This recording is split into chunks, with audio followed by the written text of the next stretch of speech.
Jadi skizofrenia ini sebenarnya hanya sebagian kecil gitu ya dari masalah tentang kejiwaan ya, atau hanya salah satu lah dari masih banyak lagi penyakit-penyakit Betul. mental atau Iya. yang terkait dengan mental health Mhm. dan juga masalah-masalah kejiwaan lainnya. Mhm. Tetapi kenapa sih skizofrenia ini menjadi salah satu topik yang diangkat?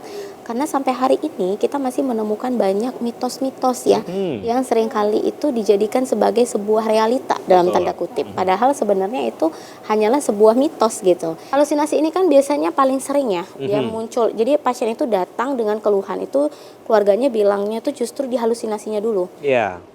Tok yang tadi yang kita bahas Itu yang 3 belakangan tadi, kali itu ya? tuh ketika wawancara baru dapetnya kan. Ketika kita mewawancarai Iya pasiennya. betul. Jadi Oke. kita melakukan anamnesis atau Mhm. wawancara medis itu Mhm. baru kita bisa ketahuan, oh ternyata dia ada talk of broadcasting, talk of insertion yang tadi lain sebagainya, Mhm. atau withdrawal. Tapi pada waktu dia datang biasanya dia akan bilang, "Kenapa Bu datang?" "Iya Dok, dia udah 1 bulan ini dengar terus, dengar ada yang memanggil dia. Katanya harus pergi ke suatu alam yang Mhm. gimana." Kayak gitu-gitu Mhm. deh Mhm. ya. Nah, terus kita konfirmasi nih biasanya. Karena kalau kita mau benar-benar memastikan itu halusinasi atau bukan, tentu yang kayak tadi ya prinsipnya.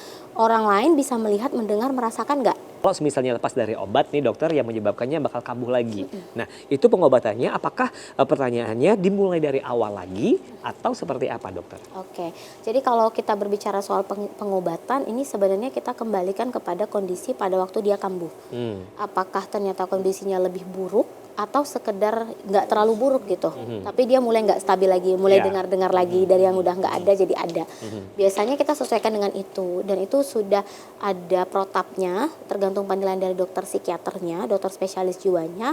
Biasanya bisa di dosis yang sama lagi, tapi mungkin diberikan edukasi harus lebih terkontrol, Mhm. jangan lupa. Mhm. Atau bisa juga kita berikan obat tambahan kalau kebetulan dia lagi ngamuk-ngamuk misalnya, agak berat, ya terpaksa ada sesuatu dulu kan untuk menenangkan.